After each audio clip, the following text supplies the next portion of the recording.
আজকে 14ই ডিসেম্বর, রবিবার। আর এই যে সূর্য দেবতা এখন প্রায় অস্তমিত। আমি আপনাদের দেখিয়েছিলাম আমার ছাদে যে বাগান তৈরি করার ছোট্ট একটা প্রচেষ্টা করেছিলাম। বাগান ঠিক বলা চলে না, 31-32টা টবেই আমি গাছ লাগাতে পেরেছি।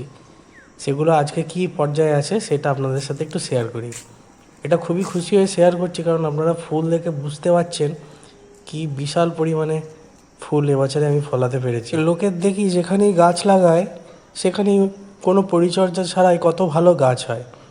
আর আমি এত পরিশ্রম করে কত কীটনাশক সার এসব দেওয়ার পরেও এত সংক্রমণ হয়েছে, এতবার সংক্রমণ হয়েছে যে আপনাদের বলে বোঝাতে পারবো না। অ্যাটলিস্ট এখন অবধি এটা প্রথম প্রচেষ্টা, তো যতটা পেরেছি আমি চেষ্টা করেছি এদেরকে যত্ন করে বড় করে তোলার। কারণ আপনারা জানেন প্রথমবার থেকেই এরা একটার পর একটা ধাক্কা খেয়েছে। প্রথমে হচ্ছে ওই জলঝড় গেল, তখন সেই সদ্য 2-3 দিন লাগানো গাছ এবং টবের মধ্যে জল দাঁড়িয়েছিল, সেই জলকে সেচ করে বের করে দেওয়া, তারপরে আস্তে আস্তে বড় করে তোলা। আর এই যে বগেনভেলিয়াটা দেখেছিলেন তো, কত ছোট এনেছিলাম, ফুল ছিল না, আর কত ফুল ফুটেছে। আর এই হচ্ছে পুর্তলিকা। নভেম্বরের শেষ থেকেই ফুল ফোটা শুরু হয়ে গেছে, আর এখন তো একদম টব ভর্তি ফুল, মানে ফুলের ভারে একদম গাছগুলো হেলে যায় জানেন তো। আমি আবার গোড়ায় মাটি দিয়ে দিয়ে এদেরকে আবার সোজা করে রাখি। আর এই দেখুন, কি আর বলবো, জানি না কতদিন অবধি, পুরো শীত অবধি এরা সাথ দেবে কি না। এই দেখুন সংক্রমণ কীরকম হয়েছে তার একটা নমুনা।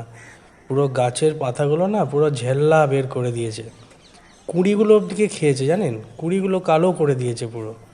তো এগুলো তো আমি কীটনাশক প্রয়োগ করার পরে দেখলাম আবার একটু দাঁড়িয়েছে গাছগুলো ঘুরে। তো জানি না এরকম সংক্রমণ হতে থাকলে মুশকিল। একে তো ছাদের উপরে লাগানো, তারপরেও কোথা থেকে এত মানে পোকা আসে কে জানে বাবা। আর এরা এই কীটনাশকগুলোকেও হজম করে ফেলে জানেন তো, একবার দিলে হয় না, 2-3 দিন ছাড়াই দিতে হয়, তবে গিয়ে দাঁড়ায়। তো এই হচ্ছে অবস্থা। আর এই একটা বোগেনভেলিয়ার কালার লাগিয়েছিলাম, তখন 3-4টি পাতা ছিল গাছে, এই দেখুন কত ফুল ফুটেছে, আর পাতাই দেখতে পাবেন না।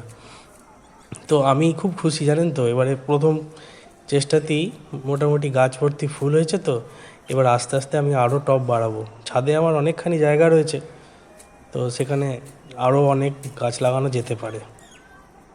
তো কেমন হয়েছে বন্ধুরা, আপনারা একটু জানাবেন আমাকে কমেন্ট করে। আর ভালো লাগলে লাইক শেয়ার সাবস্ক্রাইব করবেন। আর হ্যাঁ, ট্রাভেল ব্লগগুলো শুরু হবে আবার আমাদের এই ডিসেম্বরের শেষ থেকেই। জানুয়ারিতে ফেব্রুয়ারিতে প্রচুর ঘুরতে যাওয়ার প্ল্যান রয়েছে, সেগুলো আস্তে আস্তে আসবে। তো সেগুলো দেখতে হলে অবশ্যই চ্যানেলটি সাবস্ক্রাইব করে রাখুন।